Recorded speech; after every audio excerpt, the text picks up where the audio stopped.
प्रिय दोस्तों, आज हम आप लोगों को सीयूटी इंटर एग्जाम के लैंग्वेज हिंदी के बारे में बताया जाएंगे। हिंदी का सिलेबस क्या है, इसके जैसा कि हम लोगों ने संस्कृत के बारे में जान चुके हैं, सीयूटी क्या होता है, इन सब के बारे में जान चुके हैं।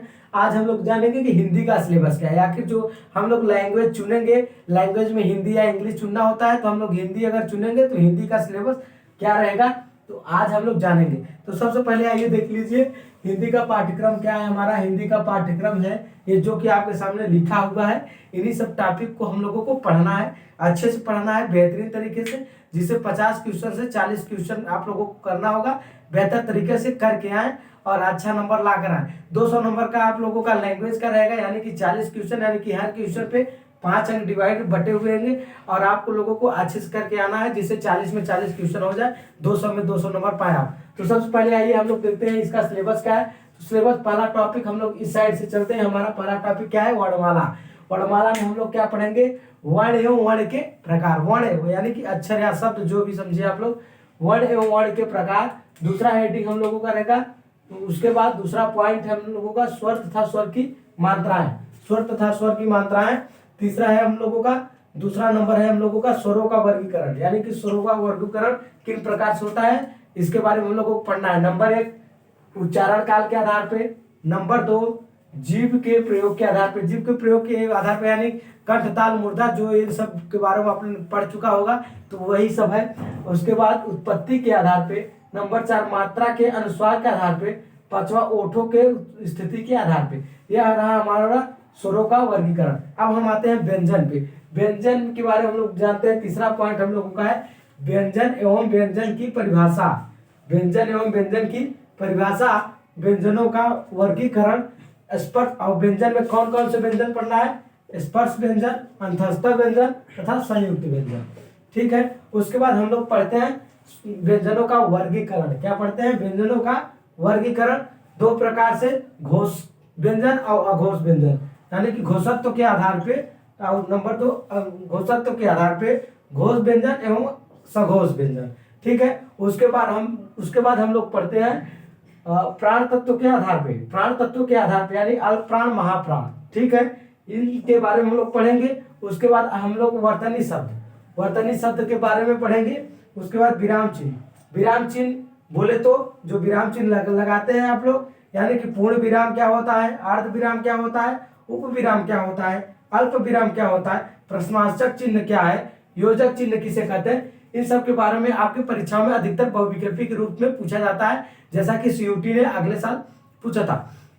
यानी कि सीयूटी परीक्षा 2022 से कराई जाएगी, मतलब 2022 से चालू हो गई है। उसके पहले सीयूटी नहीं होता था। हर यूनिवर्सिटी अपने इंट्रेंस एग्जाम स्वयं करवाती थी। अब ऐसा नहीं है, अब इंट्रेंस एग्जाम देना पड़ता है। तो ये रहा हमारा सीयूटी लैंग्वेज, हिंदी लैंग्वेज का सिलेबस। उसके बाद हम लोग पढ़ेंगे संधि एवं संधि विच्छेद। संधि में कौन कौन सी संधि, स्वर संधि, व्यंजन संधि और विसर्ग संधि। 3 प्रकार की संधियां होती हैं। स्वर संधि के भेद जैसे दीर्घ, गुण, यण, वृद्धि, याद।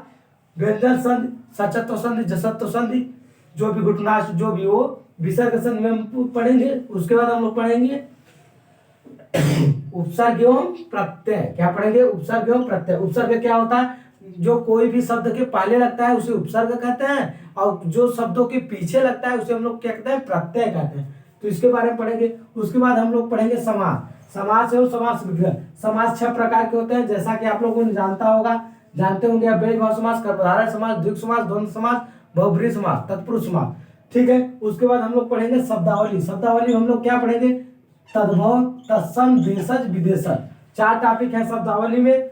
उसके बाद हम लोग पढ़ेंगे अर्थ के आधार पे। अर्थ के आधार पे शब्दों को, जैसे कि विलोम, पर्यायवाची, अनेकार्थी शब्द।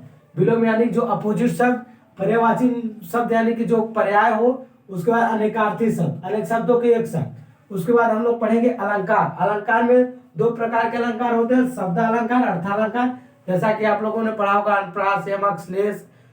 ठीक, वही है अलंकार। उसके बाद हम लोग रस के बारे में पढ़ेंगे। करुण रस, शोक रस, वीर रस, जो भी रस है, जितने भी प्रकार के होते हैं, हम लोग रस के बारे में पढ़ेंगे।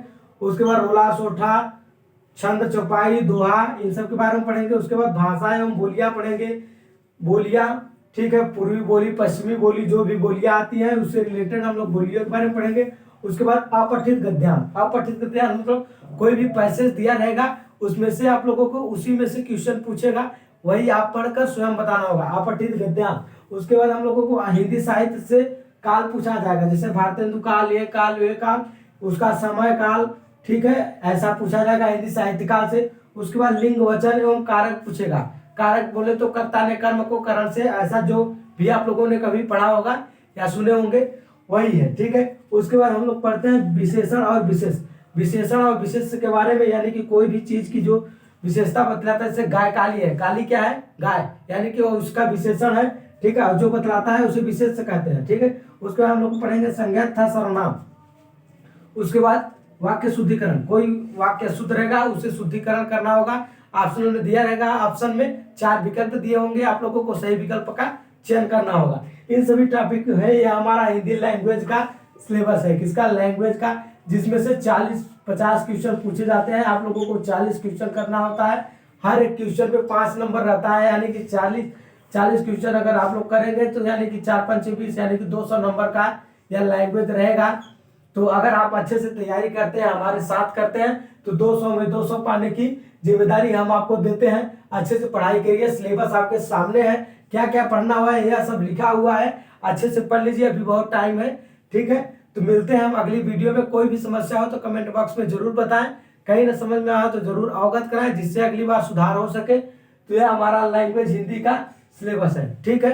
धन्यवाद, मिलते हैं अगली वीडियो। सबसे पहले चैनल को सब्सक्राइब जरूर करें, जिससे हमारे द्वारा भेजी गई हर वीडियो की नोटिफिकेशन आपके पास जरूर पहुंचे, ठीक है। आप तथा अपने दोस्तों के पास शेयर करें, बेल आइकन को ऑल करें, ठीक है। हिंदी का सिलेबस है।